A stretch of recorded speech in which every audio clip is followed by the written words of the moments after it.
Hello friends, स्वागत है आप सभी लोगों का यूनिवर्सल कंप्यूटर फंडामेंटल सीरीज के तीसरे वीडियो में, यानी कि तीसरे क्लासेस में। मैं आप लोगों को आज इस क्लास में बताने वाला हूं कंप्यूटर के सबसे महत्वपूर्ण भाग सीपीयू के बारे में। यानी कि सीपीयू, कंप्यूटर का दिमाग कहा जाने वाला सीपीयू क्या है, कैसे आया और ये कैसे काम करता है, इन सब के बारे में मैं आज बताने वाला हूं आप लोगों को इस क्लास में। तो आप जो है सीपीयू के बारे में जानने के लिए, पूरे ही अच्छे तरीके से समझने के लिए वीडियो को जो है लास्ट तक बिल्कुल देखिए। बीच में जो है आप जंप ना करें, आप वीडियो को पूरा देखेंगे। आई होप कि आपको बड़ा ही आनंद आएगा और सारी चीजें आपकी क्लियर हो जाएंगी। आइए आज के क्लास को शुरू करते हैं। हम और आप जानने का प्रयास करते हैं कि सीपीयू क्या है। देखिए, सीपीयू जो है, CPU is the major part of computer which contains all softwares as well as function provider. It is called brain of computer. It is called brain of computer. मैंने आप लोगों को पिछले क्लास में, पिछले वीडियो में बताया था कि सीपीयू जो है वो इनपुट और आउटपुट दोनों में से कोई डिवाइस नहीं है, बल्कि वो दोनों के बीच में सामंजस्य स्थापित करने के लिए यूज होता है। यानी सीपीयू जो है वो इनपुट को प्रोसेस कराकर आउटपुट में कन्वर्ट करने के लिए यूज होता है। यानी कि यदि आप कोई डेटा कंप्यूटर को देते हैं तो उस डेटा को कंप्यूटर तक पहुंचाकर और उसका रिजल्ट आपको देने तक के लिए सबसे इंपॉर्टेंट भूमिका जो है वो सीपीयू की होती है। लेकिन ये सीपीयू दोनों के बीच का मध्यस्थ होता है। अब हम यहाँ पे देख रहे हैं कि कंप्यूटर का जो दिमाग है बाबू, ब्रेन, वो सीपीयू को कहा जाता है। जिस तरह से बिना ब्रेन का एक मनुष्य कुछ भी करता है, उसको पता ही नहीं चलता है कि क्या करना है, कैसे करना है, ठीक उसी तरह से अगर कंप्यूटर में सीपीयू नहीं हो तो सीपीयू के बिना कंप्यूटर अपना फंक्शन नहीं कर पाएगा। कब क्या करना है, कैसे करना है, ये सारी चीजें जो है वो सीपीयू पे ही निर्भर करता है। जितने भी एप्लीकेशन सॉफ्टवेयर जो डाले जाते हैं कंप्यूटर में, वो सब जो है सीपीयू कंटेन्स करता है। उसके साथ साथ जो है कंप्यूटर के फंक्शन को जो है स्मूथ और जो भी फंक्शनिंग करना होता है वो सब सीपीयू करता है। आपको बता दें कि सीपीयू का इन्वेंशन जो है वो फेडेरिको फैगिन ने किया था। अब ध्यान दीजिएगा यहां पे कि फेडेरिको फैगिन जो थे, इनके साथ दो लोग अभी और थे।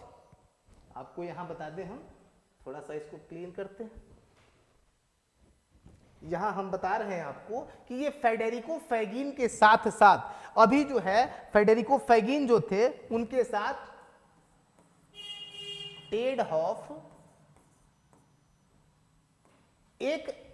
टेड हॉफ नाम के जो व्यक्ति थे वे भी इनके साथ थे। यानी कि अकेले फेडेरिको फैगिन नहीं थे, अकेले फेडेरिको फैगिन नहीं थे, और इसके साथ स्टेनले मेजर, यानी कि ये दो लोग और थे। लेकिन जो इसका स्ट्रक्चर था उसको देने का काम फेडेरिको फैगिन ने किया था, जिस वजह से इनको फादर माना जाता है, इनको इन्वेंटर माना जाता है। लेकिन इनके साथ साथ ये दोनों लोग, टेड हॉफ और स्टेनले मेजर, ये दोनों लोगों ने भी अहम भूमिका निभाई थी सीपीयू के इन्वेंशन में। इनके साथ साथ ये दोनों लोग भी थे, और सीपीयू का इन्वेंशन इन्होंने आमतौर पे 1971 में जो है इंटेल कंपनी के लिए किया। 1971 में जो कॉमर्शियल सीपीयू हम लोग यूज कर रहे हैं, इसका जो है invention Federico Faggin, Ted Hoff और स्टेनले मेजर ने मिलकर किया। लेकिन नाम जो है फादर के रूप में फेडेरिको फैगिन का उभर के आया, क्योंकि इनके ही स्ट्रक्चर पे इन लोगों ने सहयोग किया हुआ था। 1971 में इन लोगों ने जो है सीपीयू को इन्वेंट किया, और सबसे पहली जो इनकी कंपनी थी वो इंटेल थी। इंटेल कंपनी ने सबसे पहले सीपीयू को लॉन्च किया। इंटेल कंपनी ने सबसे पहले सीपीयू को लॉन्च किया, और इसका जो पहला मॉडिफायर था वह था इंटेल 4004। जो पहला मॉडल आया वो था इंटेल 4004। और ये जो है बहुत ही लोकप्रिय रहा, सफल रहा, और ये जो है सिलिकॉन गेट टेक्नोलॉजी SGT इस पर आधारित था, सिलिकॉन गेट टेक्निक। यानी कि SGT के फॉर्मूले को सिलिकॉन से बने हुए जो चिप थे इसमें प्रयोग हुए, और सबसे पहली जो कंपनी थी इंटेल, उसका पहला मॉडल इंटेल 4004 1971 में फेडेरिको फैगिन के द्वारा लाया गया, और इनके सहयोगी दो लोग थे, टेड हॉफ और स्टेनले मेजर। तो CPU is the brain of computer. ये आपको पता है कि CPU जो है वो कंप्यूटर का दिमाग है, और कंप्यूटर के सारे फंक्शनिंग को कराने के लिए CPU अहम भूमिका निभाता है। बिना CPU के कंप्यूटर फंक्शनिंग संभव नहीं है। आइए अब थोड़ा सा हम देखते हैं कि ये CPU काम कैसे करता है। देखिए, आमतौर पे हम लोग CPU के नॉर्मल डेफिनेशन को समझ लेते हैं, और ये लगता है कि हम लोगों के पास पर्याप्त नॉलेज है। नहीं, हम यहां आपको बताने वाले हैं बाबू कि जो है ये CPU जो होता है वो कैसे काम करता है, किस तरह से वर्क करता है दोस्तों। तो इसको आप लोग बिल्कुल ध्यान से देखें। इसमें सबसे पहले मैं बताने वाला हूं SMPS के बारे में, switch mode power supply. CPU का ये जो है वो अहम पार्ट होता है, बहुत ही अहम पार्ट होता है। SMPS जो है स्विच मोड पावर सप्लाई, ये बिजली को कंट्रोल करने का काम करता है। यानी कि CPU के विभिन्न भागों में किस मात्रा में बिजली चाहिए, एक CPU के अंदर जितने भी उसके पार्ट हैं उसमें किस भाग को कितना मात्रा में इलेक्ट्रिसिटी चाहिए, इसको कंट्रोल करने का काम SMPS करता है। CPU में बहुत पतले पतले तार लगे होते हैं, और यदि उनको डायरेक्ट आप इलेक्ट्रिसिटी दे देते हैं तो वे तार गल जाएंगे। बहुत पतले तार होते हैं, वे उसको लोड को, हीट को नहीं रोक पाएंगे। तो CPU क्या करता है कि सबसे पहले जो पावर आता है CPU में उसको वह अपने पास रख लेता है, और रखने के बाद जिस भाग को, CPU के जिस भाग को जितनी क्वांटिटी में, जितनी मात्रा में बिजली चाहिए उसको उतनी मात्रा में ही बिजली देता है, उससे अधिक नहीं देता है। जैसे कि आपके घर में, हमारे घर में जो खाना बनाने वाली माँ है या खाना बनाने वाली बहुएं हैं, उनको पता है कि घर में कौन से व्यक्ति को कितना खाना देना है। अब मान लीजिए घर में छोटा बच्चा है, तो भाई छोटे बच्चे को बड़े जैसा खाना तो दिया नहीं जा सकता है, दिया जाएगा वो नुकसान करेगा।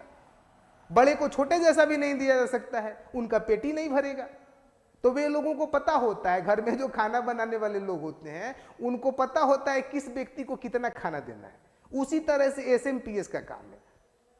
खाना बनाने वाले भी पूरा खाना बना लेते हैं और जिनको जितनी जरूरत है उतना देते हैं। उसी तरह से SMPS पावर तो ले लेता है, लेकिन हर विभाग को उतना ही पावर देता है, CPU के हर पार्ट को उतना ही इलेक्ट्रिसिटी सप्लाई करता है जितना में वह अपना काम कर सके और उसको कोई नुकसान ना हो। ये हुआ SMPS की बात। दूसरा है कंट्रोल यूनिट। देखिए, कंट्रोल यूनिट जो होता है, ये जो कंट्रोल यूनिट होता है वो बड़ा ही इंपॉर्टेंट पार्ट है। CPU का सबसे महत्वपूर्ण भाग होता है कंट्रोल यूनिट। कंट्रोल यूनिट सभी इनपुट और आउटपुट डिवाइसों को कंट्रोल करने का काम करता है। यानी कि जितना भी कंप्यूटर को डेटा मिल रहा है उस पर कैसे परफॉर्म करना है, कैसे रिजल्ट देना है, तो सारे इंफॉर्मेशंस को कंट्रोल करने का काम कंट्रोल यूनिट का है। यानी कि ये CPU का सबसे महत्वपूर्ण भाग है। ये जैसे ही काम शुरू होता है, कौन सा काम किसका है, किसके लायक है, कौन करेगा, कैसे करेगा, इन सब चीजों को कंट्रोल करने का काम करता है कंट्रोल यूनिट। तीसरा है ALU, अरिथमेटिक लॉजिक यूनिट। देखिए, अरिथमेटिक लॉजिक यूनिट जो है वो कैलकुलेशन करने के लिए यूज होता है। यानी कि कैलकुलेशन से संबंधित जो काम है, जोड़ घटाव गुणा भाग, ये जो कैलकुलेशन से रिलेटेड वर्क है वो सब जो है ALU के द्वारा संपादित किए जाते हैं। CPU का ये भी एक महत्वपूर्ण पार्ट है जो कैलकुलेशन से संबंधित सभी कार्यों को करने में मदद करता है। ALU, arithmetic logic unit. इसके बाद है MU, मेमोरी यूनिट। इसका जो है एक पूरा वीडियो आप लोगों को मिलने वाला है अलग से। मेमोरी यूनिट के बारे में मैं आपको बताने वाला हूं कि मेमोरी क्या है, इसके प्रकार कितने हैं और कौन सी मेमोरी कहां यूज होती है, कैसे यूज होती है। तो मेमोरी यूनिट में मैं आपको इस वीडियो में इतना ही बता रहा हूं कि मेमोरी यूनिट सीपीयू का वह भाग होता है जो मेमोरी से संबंधित चीजों को मैनेज करता है। लेकिन कैसे मैनेज करता है, कितने तरह की मेमोरी होती है, इन सब के लिए मैं इन सब का जो जिक्र है जो है मैं अगले वीडियो में करने वाला हूं, जहां पूरा वीडियो सिर्फ मेमोरी से रिलेटेड होने वाला है। तो आप लोग अगले वीडियो को देखेंगे, उसमें मेमोरी की सारी चीजें जो है बिल्कुल आसान भाषा में समझाने का प्रयास मैं करूंगा। इसके बाद है मदरबोर्ड। देखिए मदरबोर्ड जो है वो सीपीयू का महत्वपूर्ण भाग है जो बहुत सारी चीजों को अपने पास कंटेन करके रखता है। मदरबोर्ड पे ही आपका जो है मेमोरी यूनिट भी काम करता है, रैम रोम जो भी चीजें हैं, प्रोसेसर है, ये सब जो है मदरबोर्ड के माध्यम से ही चलते हैं। तब मदरबोर्ड जो है एक सीपीयू का सबसे इंपॉर्टेंट पार्ट है जो कि बहुत सारी चीजों को कंटेन करता है, यानी अपने पास रखता है, बहुत सारी चीजें उस पर स्थिर रहती हैं मदरबोर्ड में। इसके बाद जो है हम बताने वाले हैं प्रोसेसर। देखिए प्रोसेसर एक कंप्यूटर की भाषा में बड़ा ही अहम शब्द है।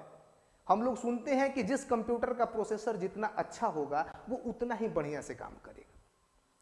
तो देखिए बाबू, प्रोसेसर जो है वो प्रत्येक काम को कराना निर्धारित करता है कि कितनी तीव्रता से हमारा सिस्टम काम करेगा, कितनी एक्यूरेसी के साथ काम करेगा, कितनी इसमें जो है विश्वसनीयता, वर्सेटिलिटी है, ये सारी चीजों को प्रोसेसर निर्धारित करता है।